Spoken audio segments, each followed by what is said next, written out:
Welcome to Lord Johnlander, the Outlander podcast for Lord John fans, where we talk all things Outlander, but especially about Jaime and his Sassenach.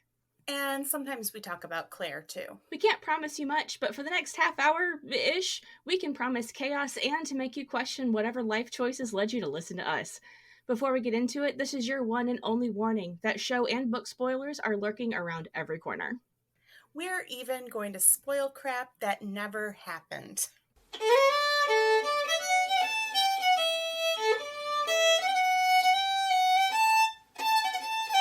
Hello, welcome back to Lord Johnlander. This is part 2 of our episode 5 Rant rewatch commentary. My name is Mistress Pandora. You can call me Pan. It's kind of a mouthful. And with me are... this is Beth, otherwise known as JeSuisPrest. And our special guest host... Hi, I'm Ness, and I'm Geek in the Pink on AO3 and geekinthefuschiahair. Have fun spelling that on Tumblr. It is so hard to spell every time. But it's all one word, spelled correctly. You just gotta Google it. If you follow us on Tumblr, she's tagged. Yeah, there you go. Yeah. If you follow us on Tumblr, she's tagged. So we really had a fun-filled, tiny little half hour on that last so one. small. What are you talking about? It was so short. Small. It was like 29 and a half minutes, but I was sitting there. It wasn't over an hour at all. So here's where did we leave off? Oh my god, we were going on rant after glorious rant about Dougal. Bodily autonomy. It kind of and then it stretched back into as it should have ended with the man himself, Dougal. Yes, and it was we were really launched off to that from just discussing the first night in the tavern pub where Dougal, it's the first time Dougal rips Jaime's shirt to show the scars. So that's kind of where we... I might have to look up where that is in the episode because I'm so curious about how far we got 20 through. minutes in? Like 20 minutes in. Is it? I was saying it's not that far. Not far. But there is, the first part of that episode is jam-packed, so. So I went and poured myself a pint for this. Nice. So, yeah, I'm not going to say what it is because we're not sponsored. Wait for that money, honey. Okay. Your ad here. Oh boy, just don't expect us to produce any quality content. No, changing anything. Yes, what you get. Yeah. That dove. What you see is on what it says on the tin. So, Ness, you were saying something about Dougal and Jaime and kind of the parallel of their lives, and I think you were trying. I heard Beth like gasp because you were alluding to Willie. To say something, and I feel like that's what it was. It wasn't even that I wanted to say something. It was that I had never ever thought of that before, and I was like having a moment. What was funny was that I have thought of it before. I don't probably during one of my probably 2 years ago when I was doing my 3 rewatches in a row. But I hadn't thought of it until Pan went, and I probably because we talked about it years ago, Pan, about the bodily autonomy and that. It always makes me think of Dougal and his son, which that story, like that little tidbit, just makes me crazy. Like watching your son grow up pretending he's your nephew. I just how did he's obviously psycho because he has to deal with that shit. Like pretending he's not your son. Doesn't love his wife. I can't help but feel. I mean, he shouldn't be beating people, but he doesn't know. Sorry, he doesn't. I'm thinking he's doing the lashes at first. Jesus, calm down. I haven't had any booze. Shouldn't be exposing and degrading Jaime, but he's got some serious issues that I just think. Yeah, it's interesting to dive into when you think about his bad behavior. It's so funny because I have always said that, Jaime ended up being a lot more like Colum than Dougal. Mm-hmm. Yeah. I this argument and it's like Turkey Road, yeah. But well, yeah. Now I see too where there are a lot of ways that he became like Dougal too, and not even the most obvious ones. Like, I mean, of course, like he becomes like a warrior, you know, like yeah, exactly. Yeah. But the whole son thing is kind of tripping me out a little It was what's bit. funny Yeah. that when you started to freak out that I didn't realize that I was like, oh yeah. I was like, I didn't even think I put that together until that moment. And because I think I think the first thing was the second son thing, and I think when you're in that century and you're the sons of lairds and you have this incredible responsibility put on your shoulders, and Jamie's brother died young. And he suddenly had this much more responsibility than I probably was that was expected of him originally, which is a similar thing to Duel with Colum's condition. I kind of thought that was more obvious, but it's interesting because I think Jamie chooses to be more like Colum. He wants to be more like Colum, but he slips into Dougal, and then obviously, it's just like things in their lives are parallel. Yeah. You know, I think Jamie kind of ages into Colum a little bit. Oh, for sure, yeah. He's very, very much like Dougal through the first like half really of the series. You know, he's a very Dougal-esque kind of leader. And I think he like he's a idolizes captain. him, and in a way, yeah. I think but it's I feel like it's not quite. I can't remember. I've been in such a long time since I've read book one, but I can't remember if it's explored that much in the book. But I think it's mostly in his action that you see his like undying kind of loyalty to Dougal. And I always wondered, like, is that because his father died in this like traumatic way, and he kind of maybe clung to him when he because he was a staple in his life since he was like a teenager. So right. Well, so Dougal's the person who really taught him how to fight, how to be a soldier, how to lead men into battle, kind of thing. So we see that in season 5 and one of the middle books, but I get them all mixed up. Oh my god! Where I forgot about that scene. He's praying to Dougal. He is before a battle. Oh my god! And that before Alamance, right? I'm having a moment. Go ahead, soak it in. This is what we do. Like that could have. I think that made me cry. Like I was so like, even though I'm like he's not like he did such like it's one of those things where it's like he did such shitty things, but like that moment of like the respect there is so like moving. Well, and I was glad to hear that he had made his peace. Yes. Mm-hmm. Yeah. You know. God, like I feel like I'm bees spoiler. I think we learn in Go Tell the Bees That I'm Gone that Jamie does not process jack freaking shit. Mm-hmm. Agreed. He holds on to all of this his whole life. But I think that was Dougal was the one point that he actually did process and move on in a fairly I think healthy he understood way. it in some way. Like he understood. Maybe it's because of similarities. Maybe it's because I feel like maybe it's like an intellectual thing that he could figure out. Yeah, he could brain his way through that. Yeah, exactly. Yeah. You know what I just thought of too, is the way that Dougal reacts when he finds out that his wife dies. Oh yeah. Oh my god. And Crazy. he just has like this huge, fit, and Jamie also has a very dramatic reaction to losing Claire. Hey, there we go. He just doesn't want to live anymore, and he doesn't see the point in anything. Mm-hmm. And there's an argument for like that's how much he loved her, but I don't think that's that reacting to someone's death in that way is necessarily a measure of love. God, no. Because, and I'm not saying he didn't love her. I'm just saying that it's just as valid.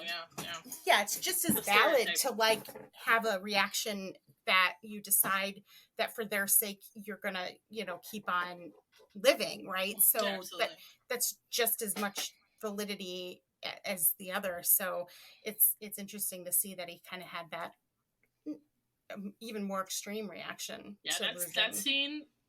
That's another one of those scenes that like it's kind of like with the in Castlejak with his son. That makes me crazy. I'm just like, because why does he do it so publicly? Why? He's very drunk.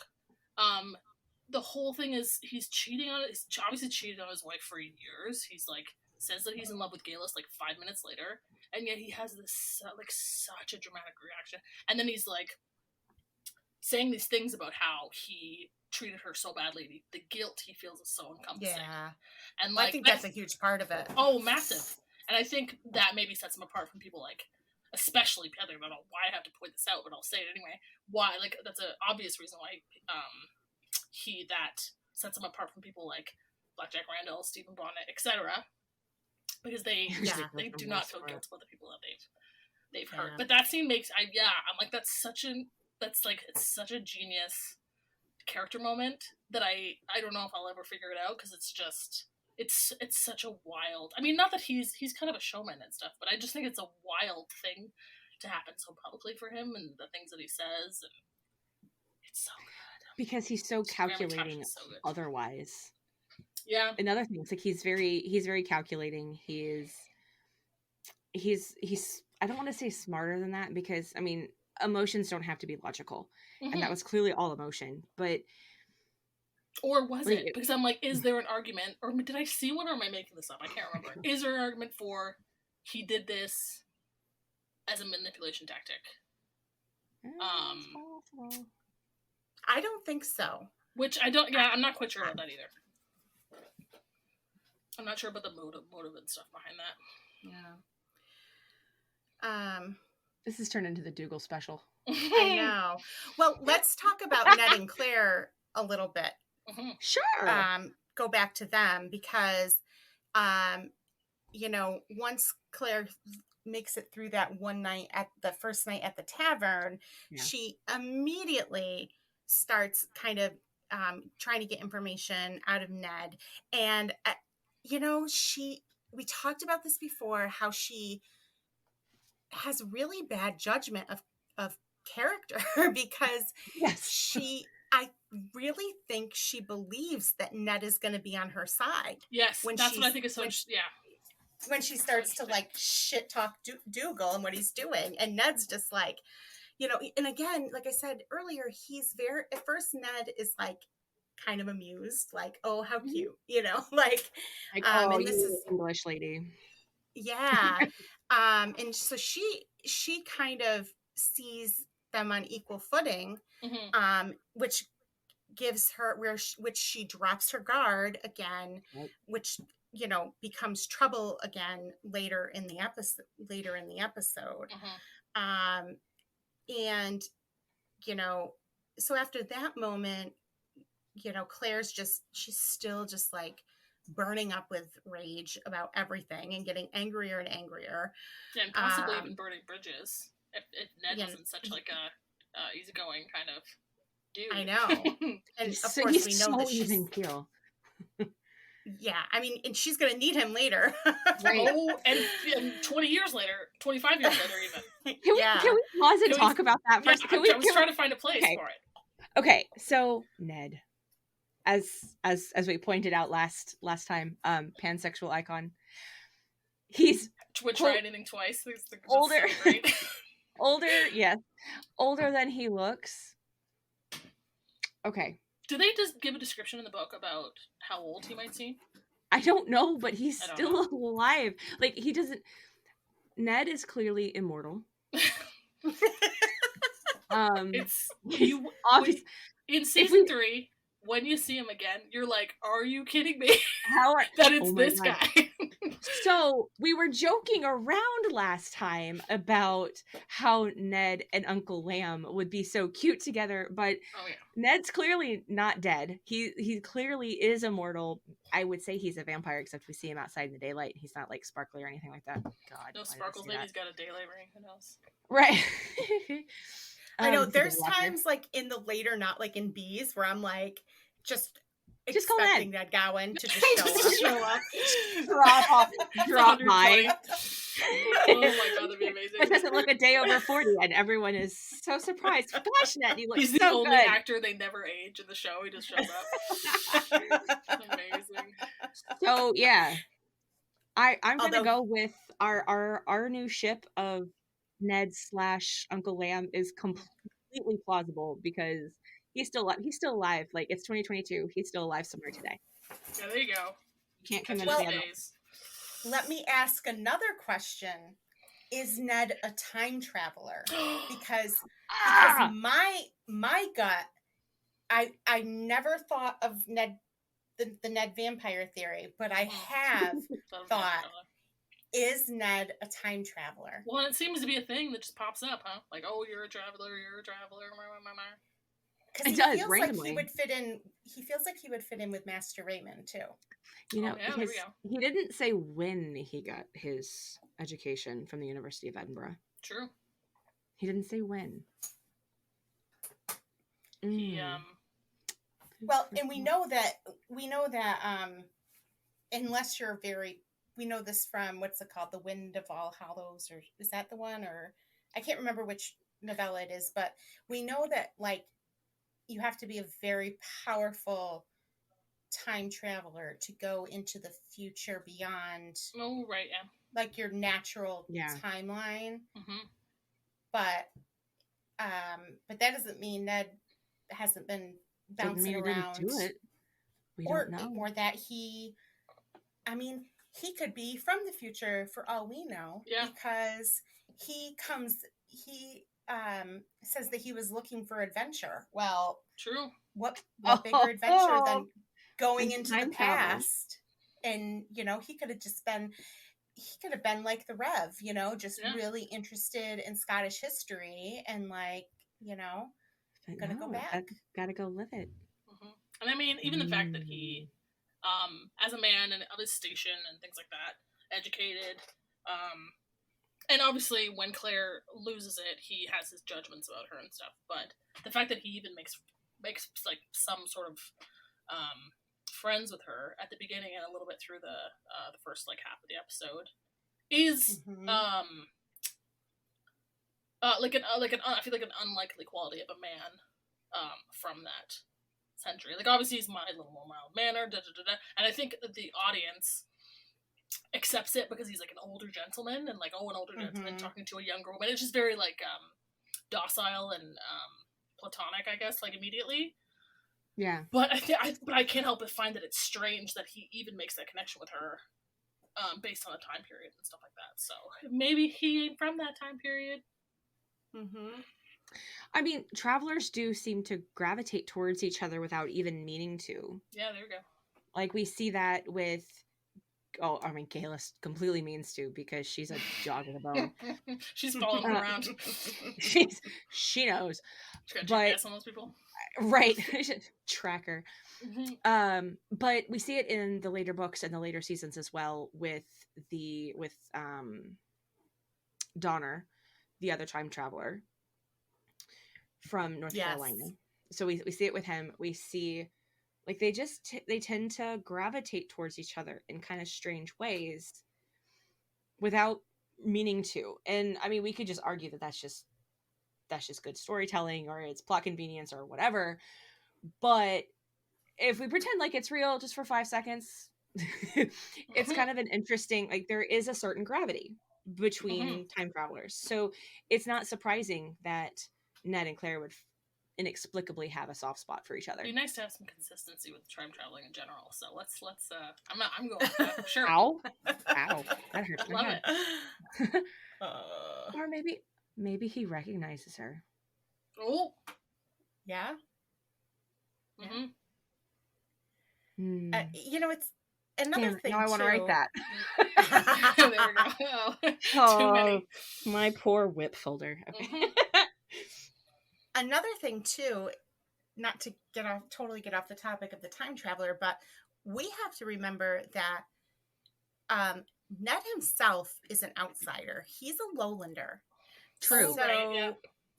So not only is his kind of advice to Claire like just good advice, but he has had to learn this too, right? Mm-hmm. Like, he has had to learn where his place is in the hierarchy as being, coming in as an outsider. And he's so well respected amongst the clan. He's held his position for so long since Columns. No, Yeah. call him his father, call him his grandfather, I can't remember. His father, Jacob. Yeah, that's right. Yeah.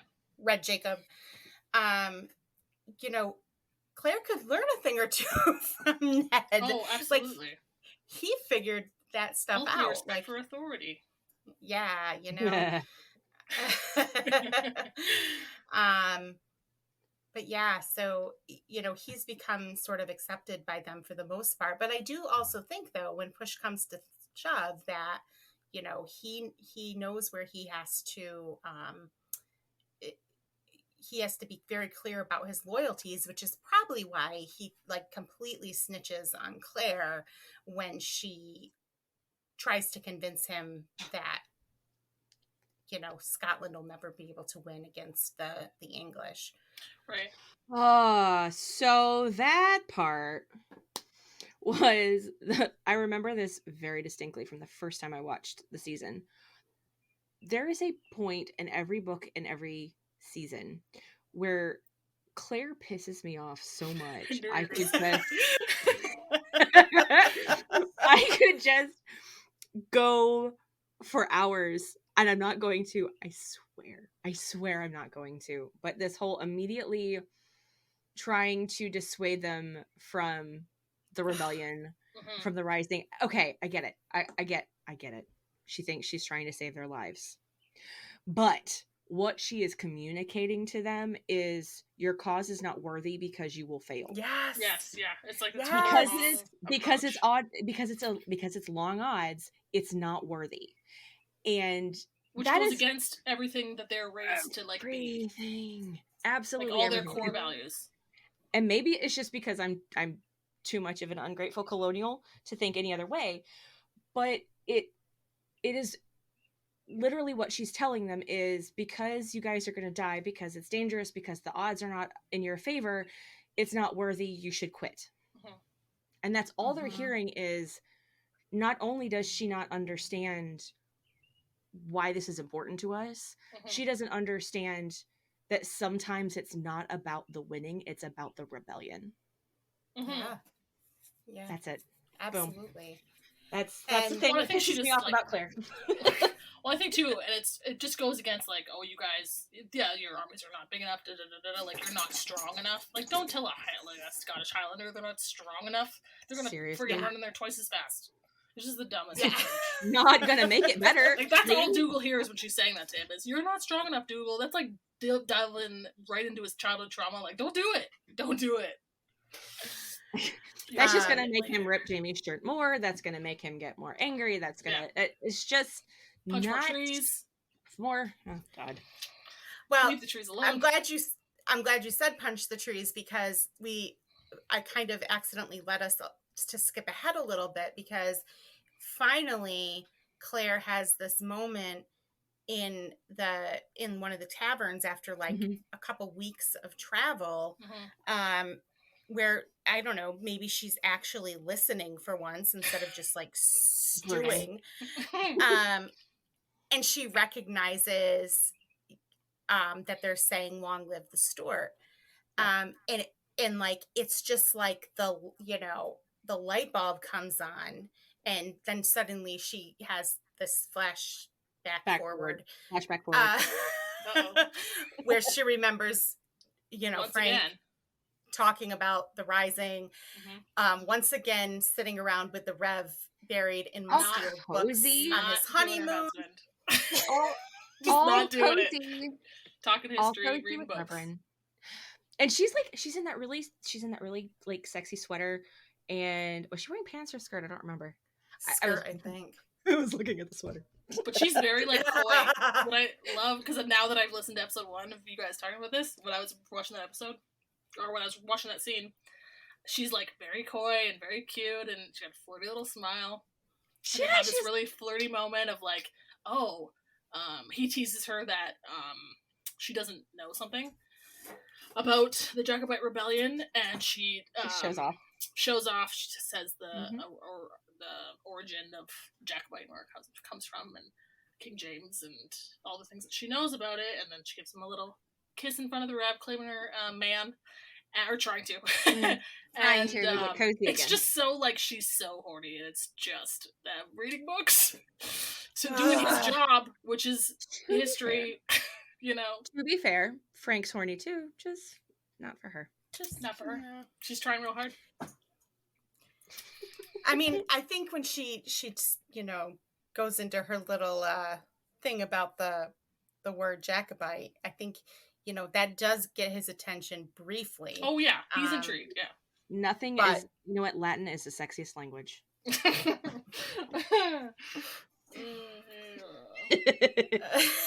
To Frank, probably. That's not when she speaks it.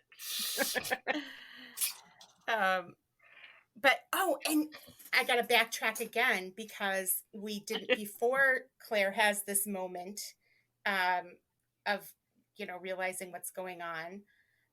Angus, we have to talk about Angus here, because she is at like the freaking peak of her peak.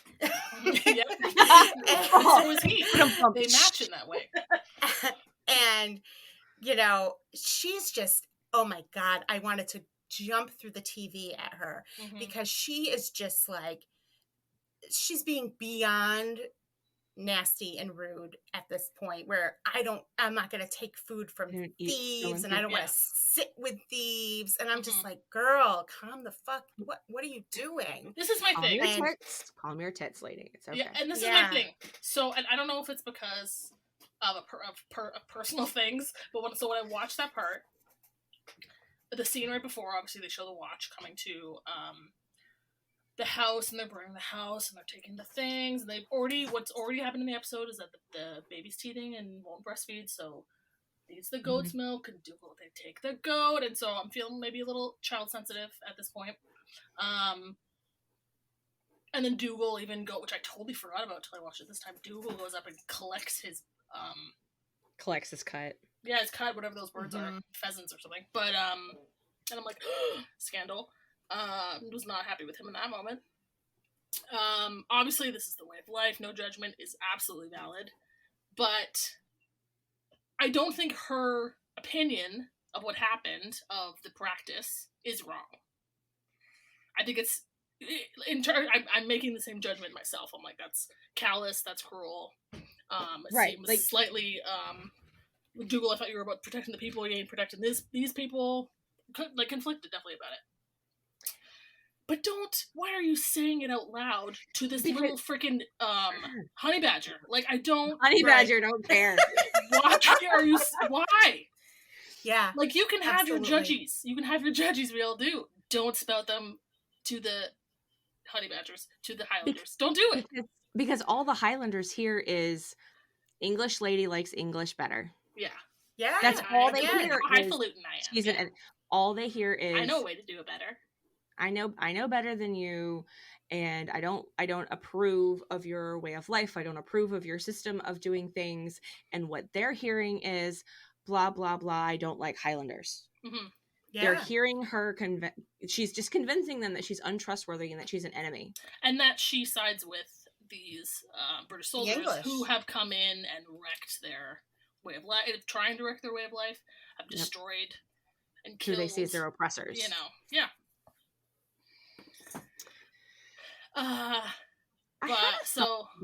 The Angus thing. Oh, go ahead. Yeah. There's a thing. So Angus is telling some dirty story that is 100% made up. Yes, absolutely. And everybody knows it. That's my favorite part. And they're all just like going along with it. At least when Dougal was doing it, he was telling a joke. Well, and they were entertained and they thought it was possible. I think Murtaugh's like, at the end he's like, this did not happen, dude. None of this happened. The thought I had was, it's kind of interesting.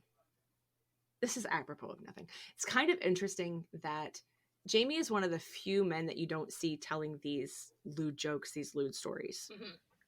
He's not engaging in that kind of conversation.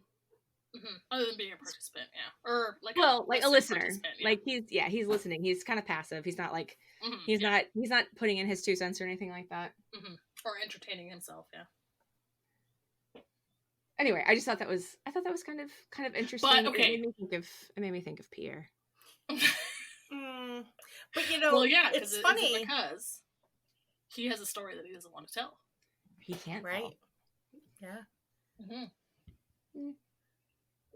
Considering his only real experience at that point has been with Pierre. Yep, exactly. 100%. And so maybe he knows more than, and maybe can even spot the lies that people like Angus and Rupert tell, but could never out himself as somebody with knowledge because of how he acquired that knowledge. How he acquired it, yeah. Mm-hmm. His face through that whole thing was, I am so pretending to be entertained right now, but that's not how any of this works. That's not how dicks work. No. Well, but also, this is the first episode where we see pearl clutching Jamie. So okay. I think he's kind of cute when he gets all like pearl clutching. Let's pause and work on. Let's get there. Okay. I just find it. Okay. It's so unbelievable. But please go on. So let's work ourselves there. So this is, we're jumping ahead kind of a lot, like it's not a long time in the episode, but it's a lot of plot that happens. So they have come across the crucified men who had been killed by soldiers and left on the hill that they bury, and everyone is very upset, understandably.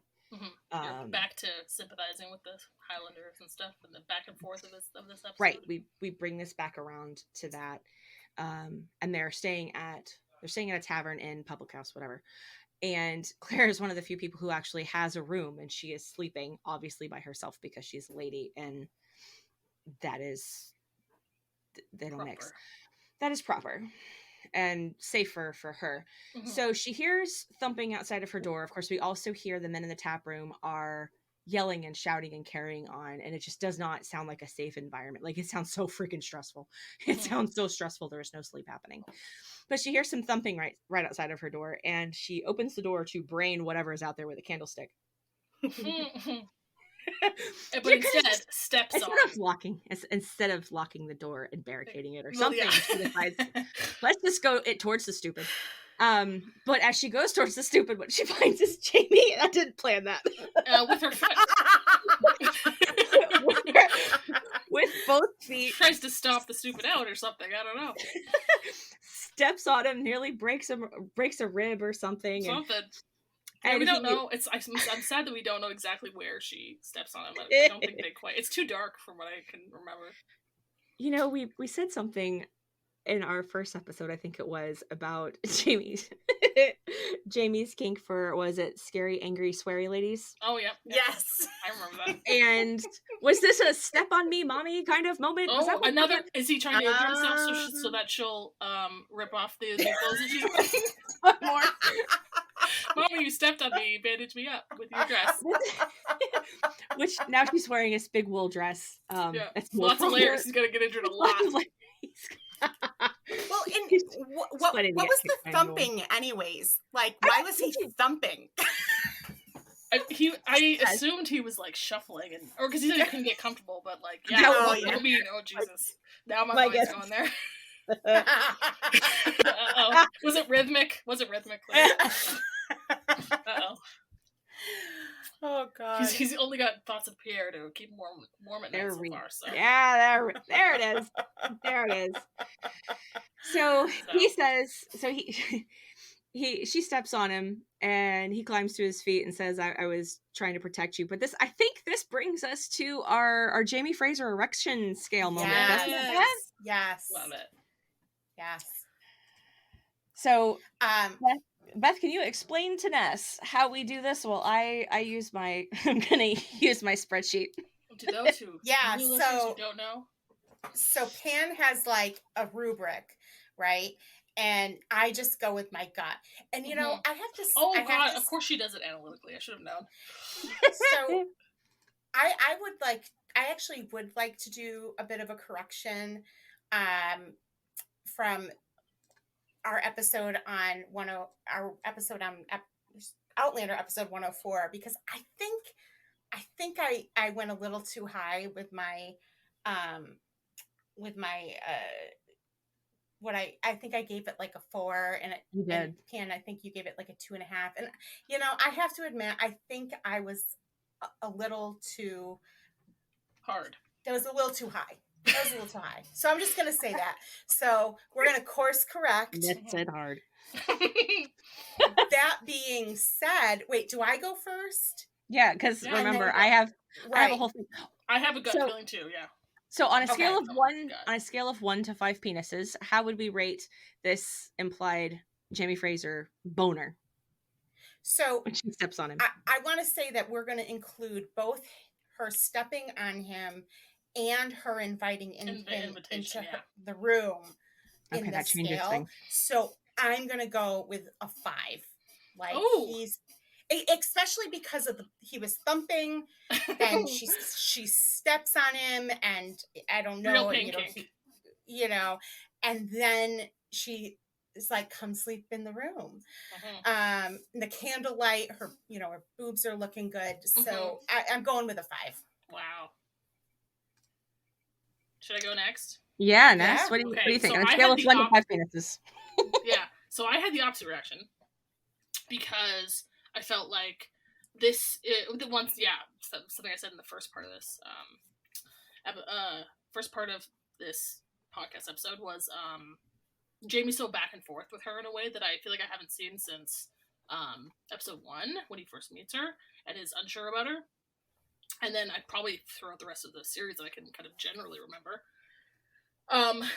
But he seems to be hot and cold with her, and so his really only even potential erection moments are so few and far between that I'm like, my God, he's not even like when he's. I mean, I'm sure when he's pissed at her, he still wants to do her, but so it's the one and only possibly time that I remember generally that he's kind of so hot and cold with her since episode 1 where he first meets her and kind of is unsure if she's a spy at all. And so I feel like the potential for erections is just so little compared to other episodes. And he just seems to even dislike her sometimes, which is just wild when you think about the series as a whole. It's true.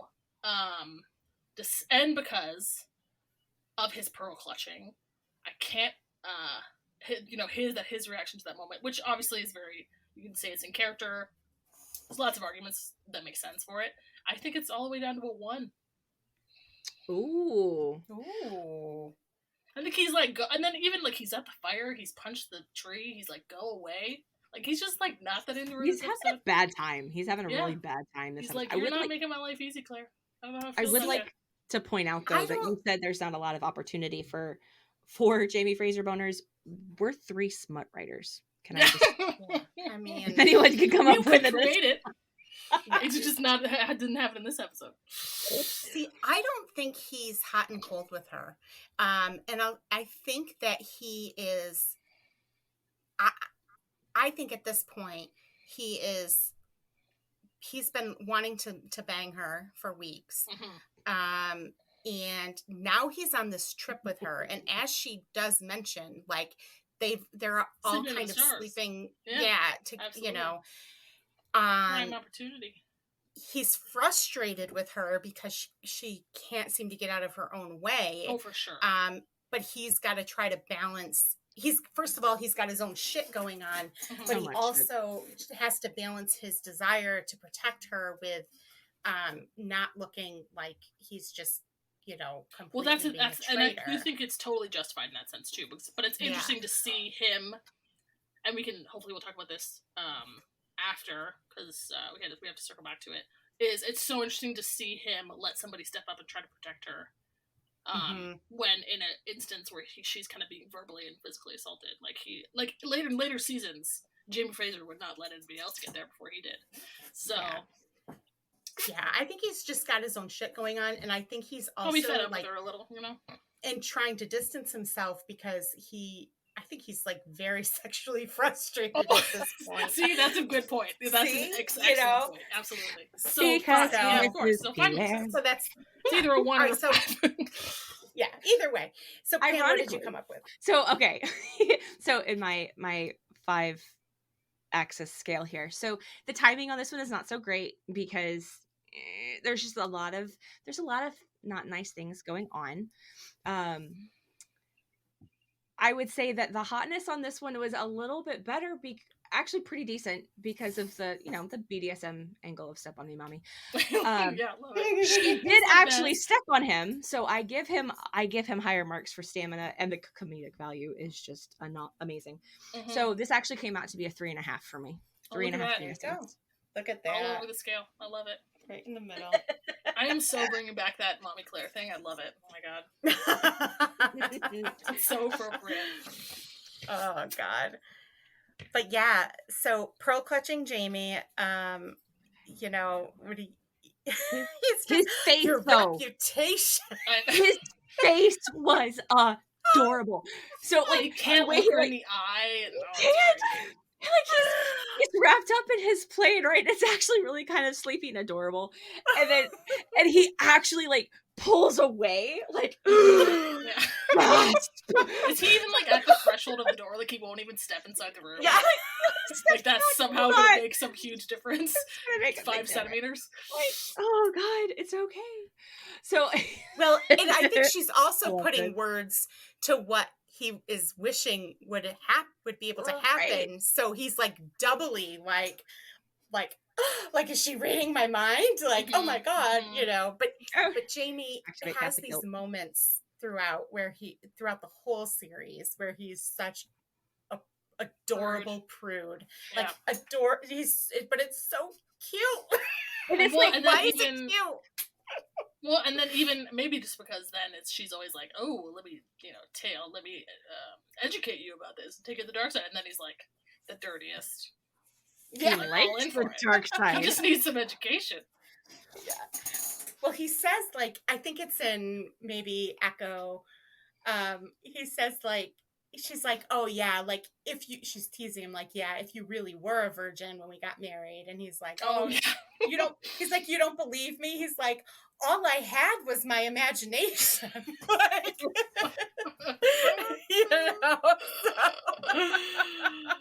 Well, it's funny. She's expressing the thing that I felt immediately watching the show was, yeah, friggin' right, he's a virgin. I have such a hard time believing that. And I don't know if it's because Sam was 34 when the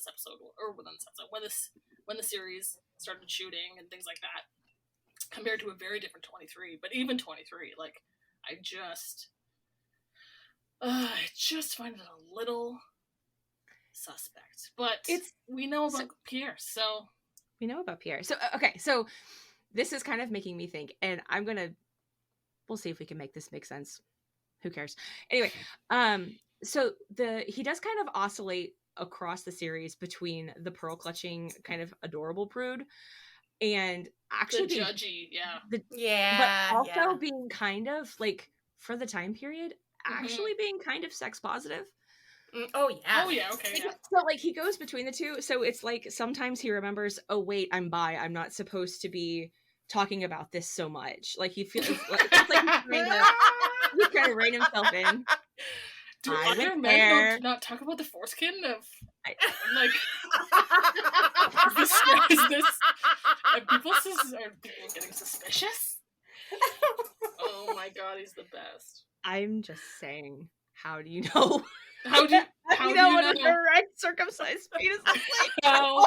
Yes. Don't tell me the army is your excuse. Don't do it. I don't believe you. No. That's close up. That's close up knowledge. This is his Jewish boyfriend. His Jewish boyfriend in college. That's what that is. But at the time, and it kind of makes sense that he would still, either he was lying through his teeth or he really didn't think that his time with another man would count. Oh, for sure. Yeah, well, yeah, because count. I think when he says it, he thinks he's telling the truth. He just doesn't know what a big liar is. Yeah. Well, I mean, virginity itself is a social construct, right? It's so, yeah, of course. And definitely at that time, it would have been defined as like, penis in vagina sex. Of course, like that's so, of course, even with his experiences with Pierre, he's still going to consider himself a virgin. Yep. We just lost 20 listeners. I don't care. Virginity is a social construct, and penis and vagina. We're back to the 5 people we thought were gonna listen. I feel safe. I feel safe again. That's what I'm gonna say. If you don't want to hear it, then you don't want to be here. That's all. That's all Exactly. If you're this far into this, you know what you're getting into. Beth and I do not hide who we are as people in this fandom. Okay, this might be a good segue into one of the best, very underrated, not used enough characters of season 1. Lieutenant. I just figured that out last night. Lieutenant Jeremy Foster. Oh, love him. Love him. He's kind of a cutie. Yes, correct. He's so. I feel like he's even like a bit of a John tease. Like it's a bit of a sweet red coat, gentleman. I mean, pretty maybe basic things, but I seen the actor now in something else too, where he played a romantic lead, and I was like, I'm in love. And the accent is incredible. Easy on the eyes. Something he was too. He was on the thing that I saw was that Dolly Parton thing where they turned all their songs into Netflix episodes. He was so cute. He was so good. And this is where I admit I don't watch TV, and I there seen anything else to my knowledge. Sidebar. It's okay. I'm here Go on without me. I'm here to get Beth's jokes about TV and movies. I'm glad somebody is. I'm trying. I live under a rock. Yeah, but Pan has IMDb open when she's talking. Yeah, there we go. I do actually. She won't find Jeremy Bearimy on there. It's so sad. But I'm like so fascinated by this idea that he takes upon himself to walk into this group of rowdy Highlanders who I would assume he knows that Dougal is somehow in charge of the clan that he's collecting. Like, he must know if he's, like, hanging out there that this is going on. He goes in there and makes sure that Claire's doing okay and that he's willing to obviously sacrifice his safety to make sure that she's safe. And Jamie just stands there and lets him. I just think it's so wild. And it's interesting. And then I just like when does that ever happen again? Like, it never happens. And it does though. He's so good looking. Maybe Jamie's like, oh my god, he's another super good looking young dude. I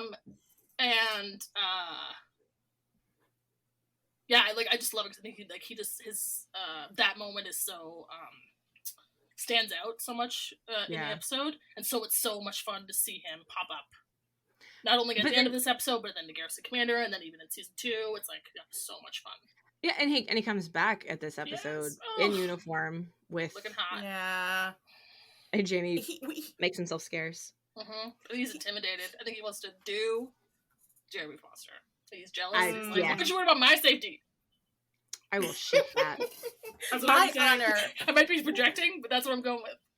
I don't care if you're projecting or not. I can definitely we can board this ship and just Claire's bugging me. I like this guy with the cap. I like this one. They've had 4 seconds of screen time. But let's go with it. Yes. If you're not thinking that when you're watching it, you're wrong. I'm sorry. I mean, we've done wilder things already. So yeah, I wonder if this is kind of like Jamie's. I don't want to call it like. How am I trying to word this? It's like Jamie's first realization that he has a type. Yeah. Yes. Apparently, it's Absolutely. British people. Well, and it's not just British people, but I mean, there are a lot of parallels, I think, between Jeremy Foster and John from the little bit that we can glean of Jeremy Foster. You know, they're both soft-spoken. They're both very honorable. They're both willing to sacrifice their safety to help a woman. So young and brave. He's got that loyal to their cause, and he's got principles, and they maybe don't line up necessarily with Jamie's exactly. but he Yeah, sticks similar. to them. Similar to how he kind of feels about John, where it's like he knows that they have different, different loyalties, but he respects that the conviction with which John, carries them out or whatever. And then Jeremy Foster like stands up. I mean, Angus, friggin' Honey Badger, but also Dougal, who is like a scary dude. Like, and Jeremy Foster's huge. Big. Like he's a huge dude. Like, I would probably say like Jamie as well. And Dougal's not small, but like I feel like it is interesting because he's a young redcoat who stands up to scary frickin' Dougal. Just because he thinks it's the right thing to do. Yeah. And it's funny, I never really thought of I always thought that Jeremy should be used more in fic as a love interest for John. But I never thought about Jamie either.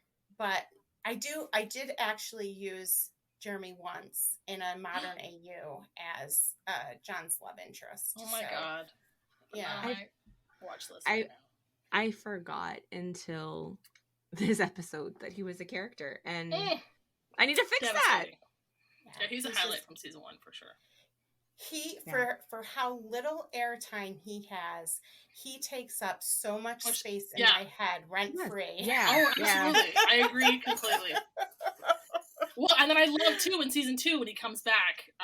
We won't get into it much. Obviously, it's season 2, but like it's so great. Like it's such a great thing that like once again it like seems like he keeps coming back and making this huge impact on even on just like side plots and things like that. It's so fun.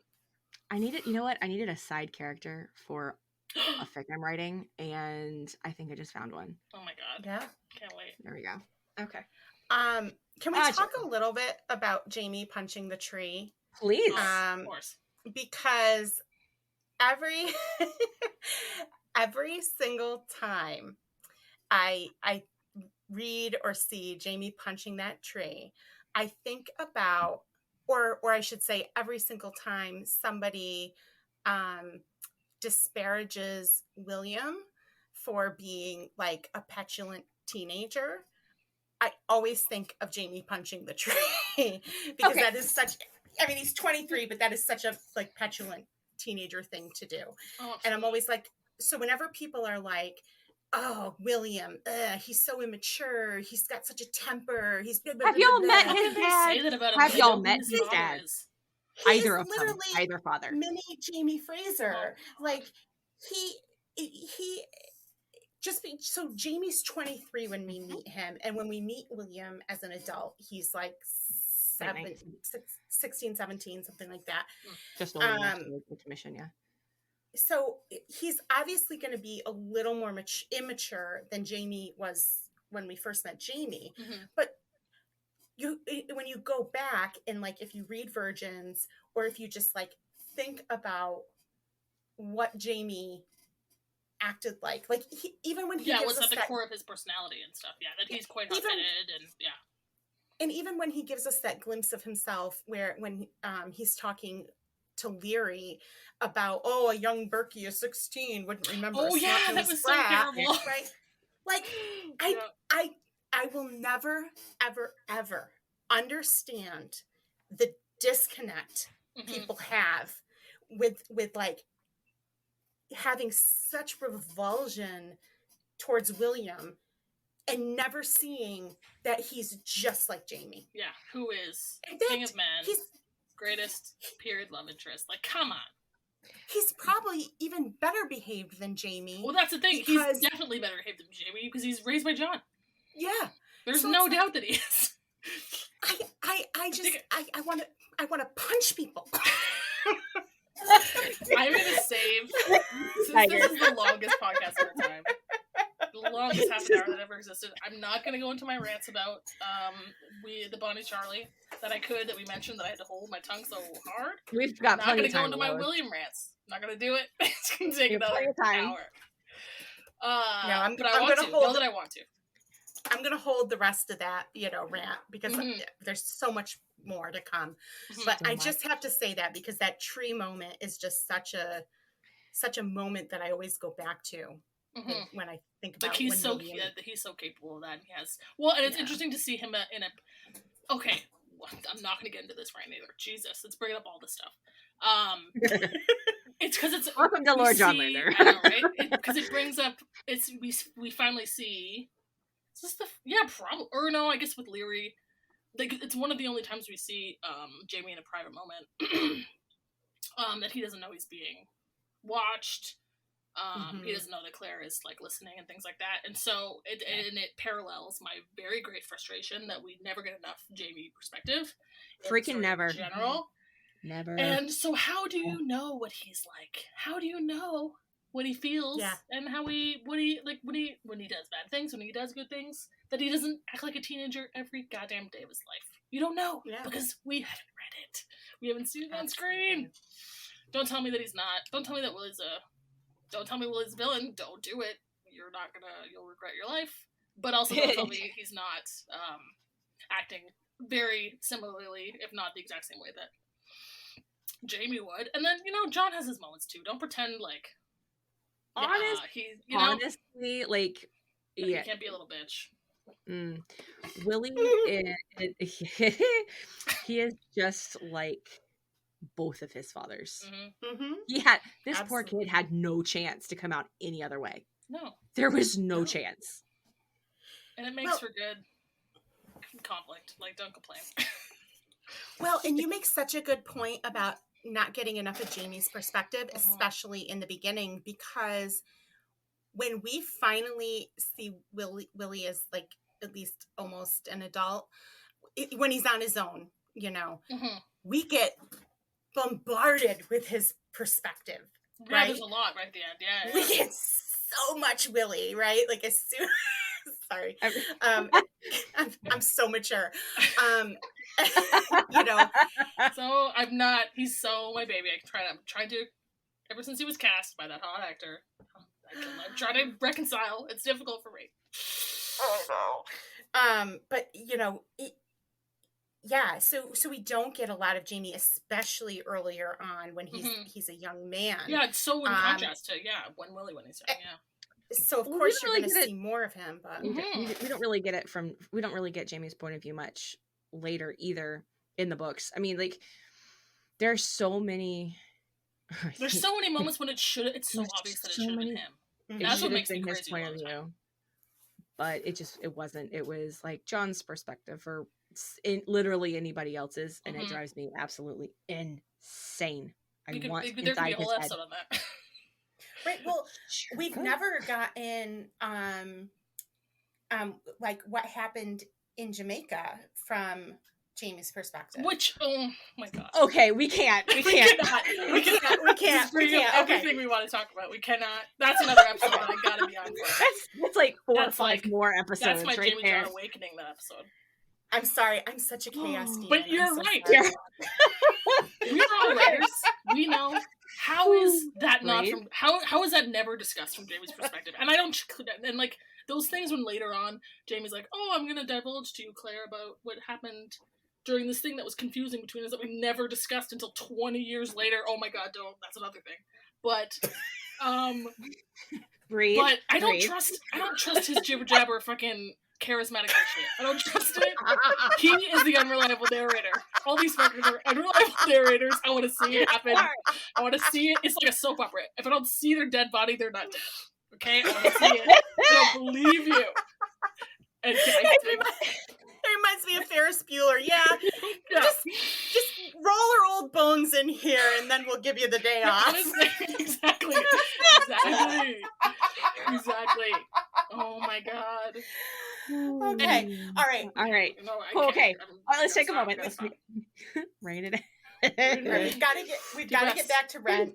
That was my fault. But we got to get back to Rant. And we haven't talked about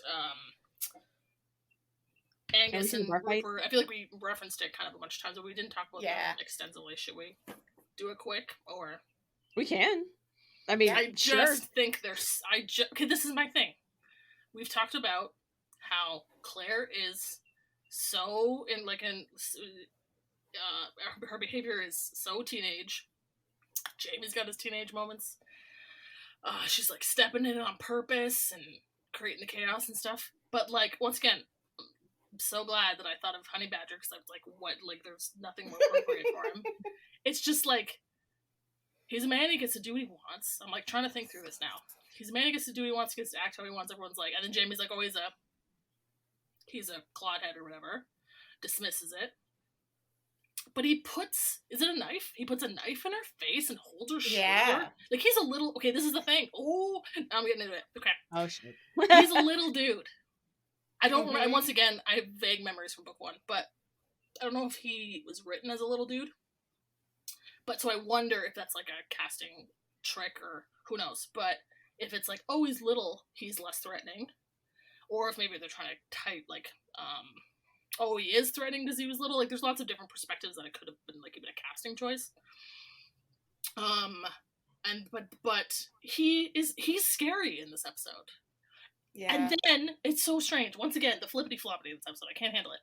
He is scary, and then we're supposed to believe he's also so like sweet on her, and he'll beat up a bunch of guys in a tavern who are talking against her, but he'll also hold her shoulder so aggressively that he's shaking with rage, and a knife to her face. And we're just supposed to think that he's like a safe dude? So, like, hear me out on this. Like, okay, please. I think, you know, we've noticed that Rupert and Angus are very unlucky in love, and is there any wonder why? So I think that, you know, at least Angus, I think he does have a kind of like a crush on Claire. Well, yeah, and that's later kind of proven. That's the thing, too, that I'm just like, and then the thing happens in season 2, and I'm like, I don't know how I feel about that after watching this episode again, like, ugh. But I think that he's got a lot of fucked up issues about women, so I think that, pick like, a male character other than John in this whole universe, it doesn't. Pick one. Oh, God. Other than John, I will wait. Yeah, you know. And you know, it's like, I don't know who hurt him, but no, honestly, Claire. I'd like to know. I'd like to chat with them. You know, because he's just got all this like really conflicted, pent up whatever, and you know, I think that that's some part of the explanation for the flippity floppities. I agree. I just am like, I can't help but be like, I'm not gonna be kissing him in season 2 after. Like I just don't know how you forget something. But the thing, and so my point was, and yet we remember them as a part of the Scottish cast and the Scottish seasons so fondly, and we miss these like these comedic characters who had a knife shoved in her face. Like it's just like wild to me that it's so that I don't know, that I guess that they're not held accountable for that in any way, in like the story way, by other characters, whatever it is. Well, that's because their redemption arc ends in death. Oh, here we go. Yeah. That's it. That's all I was gonna say. It ends in death. So that's why he dies instead of. Oh, that makes sense. That's why he dies instead of Rupert. Because doesn't Rupert die in the book? I think they both died in the show. They both died. I don't even really Not at think first. of them. I don't remember. Oh, I don't even really. A few episodes apart. Yeah. I don't even really think of them as the same character. Like, I just completely separate them from book Rupert and Angus, just because I just think they're completely Yeah, that makes sense. It is striking. Okay, so since we're talking about Angus, yes, he has a crush on Claire, and you can kind of see it in he brings her food twice. In this episode? Yes. Oh my gosh. He brings her the squirrel. I might be biased. I don't remember any of this. he brings her. That's right. You're right. Yeah. And he brings her the stolen chicken. Jamie brings her a bannock, but that was it. But then in the tap room where they have the bar fight, he's the first up. Yes. He is the first man. Okay, but is that because he's a freaking honey badger? And he likes I don't care. I'm just pointing it out. No, you're right. No, you are correct. But I'm also just like, I mean, but he's the first one up. He's up before Jamie. Well, Jamie was even. Is he really even a honey badger, or is it Claire specific? Yeah, okay, that's fair. Yeah. See? That's fair. See, people lose their minds around Claire. Because, can't imagine why. Well, here's to my point then. So maybe it is he is held accountable, or he would be held accountable if he was like that on the reg. And maybe it is Claire specific, and that's why people are like, okay, calm down that boner, it's all good. Like, that's not gonna get her. And also because she's just been so fucking annoying. Oh, of course. The whole trip. Yeah, of course. You know. And I think it is, I can't help but like just decide, like, just to kind of land on, it's both of them. Like, they're both so severely overreacting that it just creates absolute chaos. Yeah. So this episode kind of wrapped up. It was shortly after, or did I?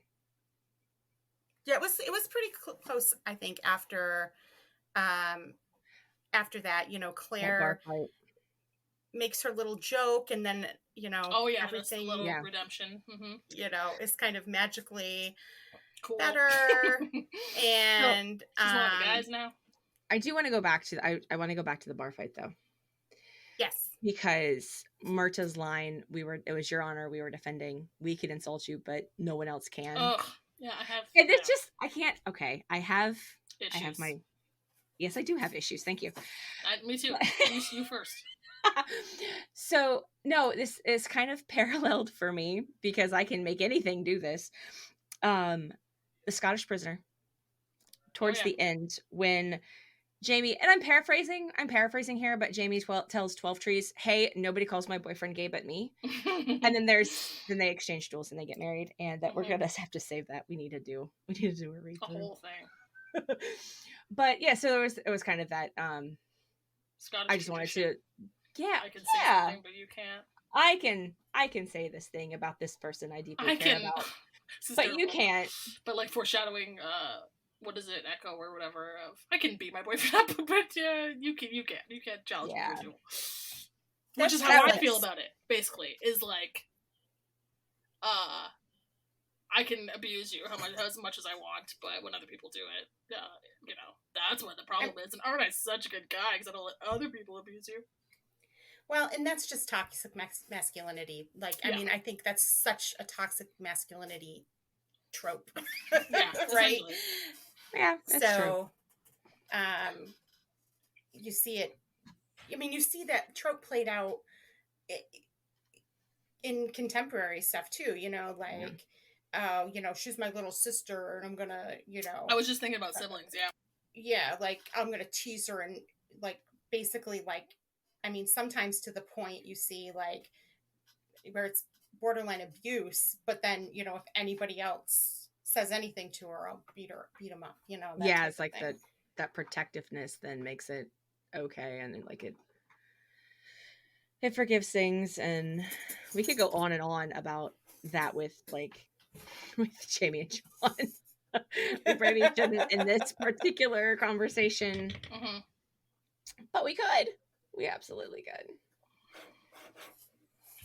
Did we do it? Did we have it? What? Did we miss anything else? Oh, no, it ends on that cliffhanger. Yes. Oh, yeah, great cliffhanger.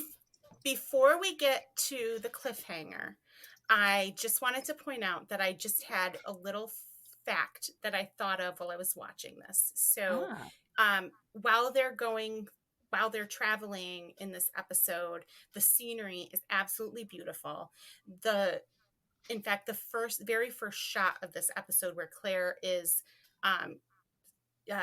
with the John Donne poem, and where she's looking out over the mountains, it's beautiful. But I remembered when I was watching it, a little fact of the day.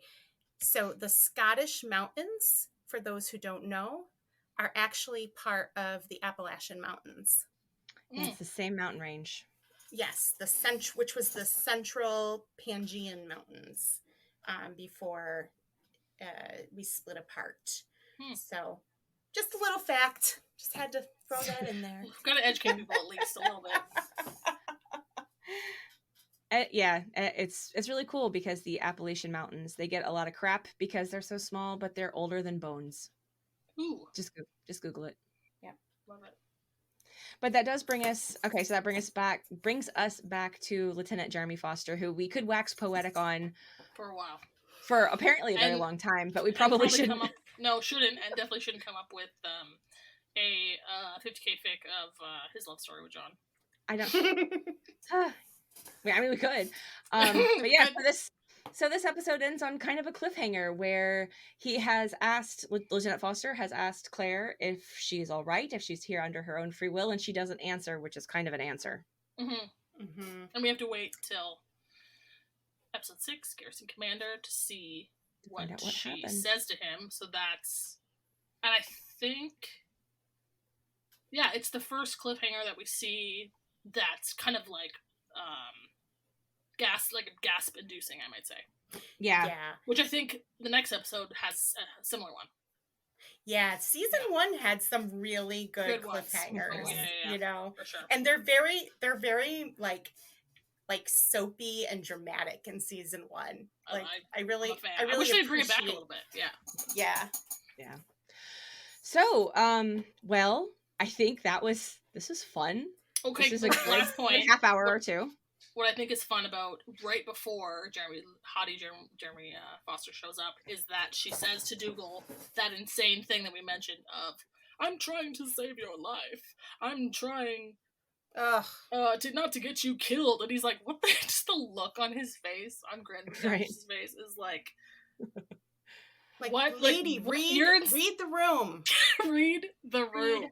The room. Like, what are you? I'm accusing you of this, that, and this, or whatever. I can't remember what it is, but he like has this dastardly, or has this like very intense confrontation with her, and she's just like says the most insane thing to him, which is great. And then Jeremy Foster turns it into a great cliffhanger. So we got to make sure we do our fic rec. Yes. So Ness, as the guest host, you got to pick the fic for this week. Very exciting. And because I came into this guest spot thinking about Dougal and all my thoughts about his character and things, and I have loved him since I've been like so intrigued. I thought he was such a well-written character, and missed him definitely in later seasons. Since the beginning. A fic actually which is common with Outlander is a fic made me really just kind of brought all those themes that I was so intrigued by and loved so much for him back in my face, and was told in a modern AU where his just personality, I guess, is just delved into in such an intense way that he's really just used to the best of his character and the best of his ability in a fic, which does not happen often. I went through the entire 12 pages of the Dougal tag, where I have a few that I have to read, a few that where he's barely mentioned. It's not worth it. He's not used enough. I'm gonna say it now. I'm gonna write my own eventually. There will be more, but one of the first prominent Dougal fics is by our own Pan, Mistress Pandora, called Die for This Kingdom, which is a mob AU set in Chicago. It's incredible. It's one of my favorite fics of all time. I felt very lucky to be there when she came up with the idea and was talking about it, and we would talk about it as she was writing it, and saw the reaction to it, and I probably was the only one in the comments going, oh my god, I love Dougal, he's so incredible. And you are. Oh, I don't doubt it. While friends of ours were like, oh my god, like we're just like hating on him like for his behavior and being like, oh my god, he's so terrible, I can't believe you did that to Jamie. And I was just losing my mind with how he was used and how he was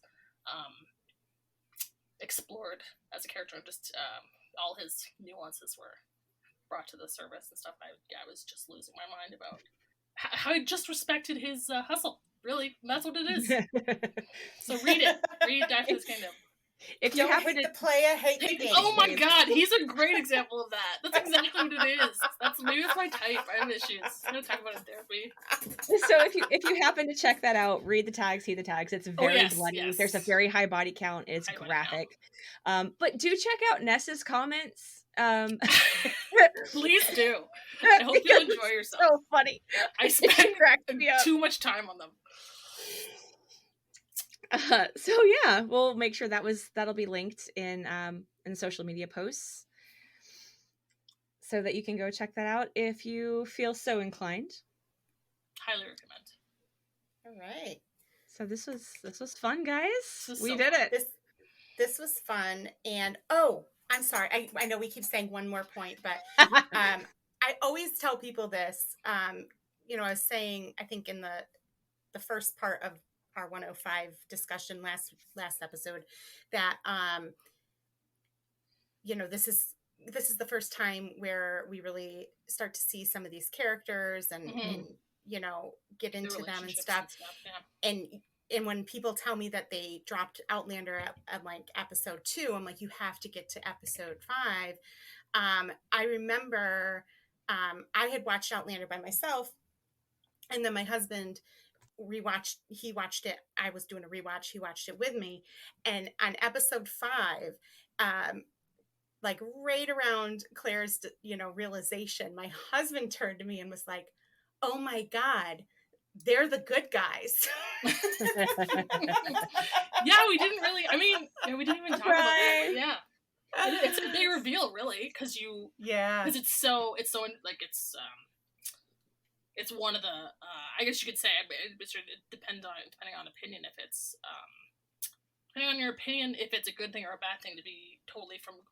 Seeing everything from Claire's perspective, so you do, or you're with her in the sense where, unless you know better or see in later seasons, that you're like, oh yeah, they're. I'm judging the hell out of these dudes until you find out that their cause, find out about their cause. Yeah. All right, I promise, no more points. All right. Well, thank you everyone for tuning in again. Thank you so much for having me. Thank you so much. Thank you for being I'm on. so glad that you were here for this. This was so fun. Fun ever.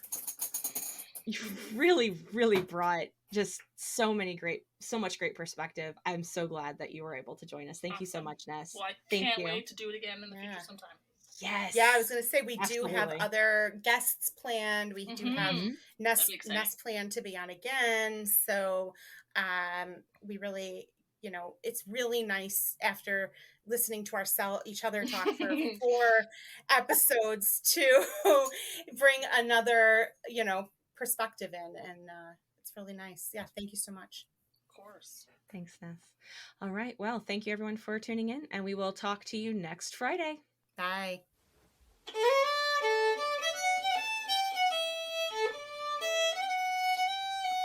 This podcast is not affiliated with Outlander, Sony, Stars, and definitely 100% not with Diana Gabaldon.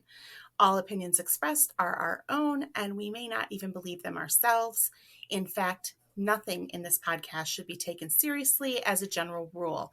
We may not even be real people. Does this podcast even exist? This podcast is not suitable for children, immature adults, homophobes, anyone who takes fandom too seriously, people who don't understand that the characters aren't real, people with sticks up their ass, people who hate fun, and people who have no sense of humor. Do not try any of these hot takes at home. We are professionals. The FDA has not approved this podcast for human consumption. Side effects may include nausea, vomiting, the urge to send us anonymous homophobic hate, ringing in your ears, and constipation. If you experience any of these side effects, ask your doctor if dying mad about it is right for you. If you know us in real life, no, you don't.